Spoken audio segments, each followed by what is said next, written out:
ce que j'ai découvert aujourd'hui facilitera mon usage quotidien de la solution. Il y a deux choses que j'ai notées, c'est la partie donc Discovery, parce qu'on est en train de le faire sur la partie uniquement données.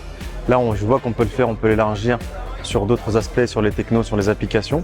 Donc il y a ce premier point. Pour l'utilisateur, il n'y a plus besoin d'avoir un administrateur. C'est l'utilisateur lui-même qui peut définir son interface comme il le souhaite. Donc ça réduit les coûts de formation qu'on a en charge en interne.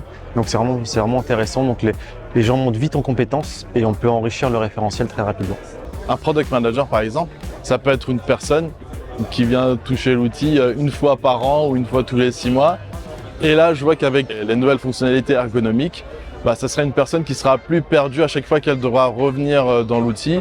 Il y a quand même une fonction de guidage au niveau de la modélisation qui paraît assez pratique. Mais la nouveauté que nous mettons en place, nous, chez Covea Finance, c'est le référentiel de l'architecture.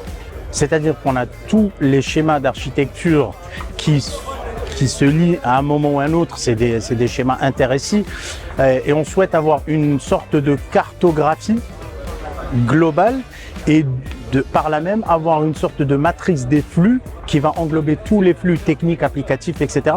Et moi, je suis convaincu qu'on a déjà entamé, j'étais convaincu que Mega apportait cette solution.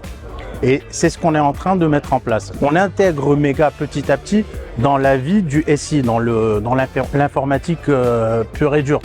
Et ça sera une véritable valeur ajoutée chez Covea Finance. Moi, j'appelle ça des clients en interne et ils ont chacun des besoins vraiment très spécifiques. On a donc des projets tous les ans d'évolution et on customise et on arrive même à faire nos propres modules, on va dire ça comme ça. On a quand même des customisations qui restent du coup plus faibles que ce qu'on avait envisagé et qui aujourd'hui visent à nous satisfaire. Après, on a forcément des particularités. Mon objectif, c'est qu'on apporte de la valeur avec OPEX. Aujourd'hui, on s'appuie sur Mega pour définir justement une évolution de l'usage qu'on fait de Mega pour élargir l'utilisation qu'on va faire de Mega, notamment sur la modélisation des objets métiers, la cartographie des flux ou la modélisation des processus métiers. L'accélération que ça peut donner de diffuser l'information dans l'entreprise. En fait. Donc aujourd'hui, c'est déjà un succès, c'est-à-dire qu'on maintient un patrimoine applicatif aux 35 000 employés de l'entreprise qui le regardent et qui prennent une source d'information, et des gens qu'on ne connaît pas forcément mais qui disent oui, mais je vais voir dans le Mega ce qu'il y a effectivement la description du patrimoine, mais on a vraiment des ambitions d'étendre l'information qui va être apportée aux salariés de l'entreprise.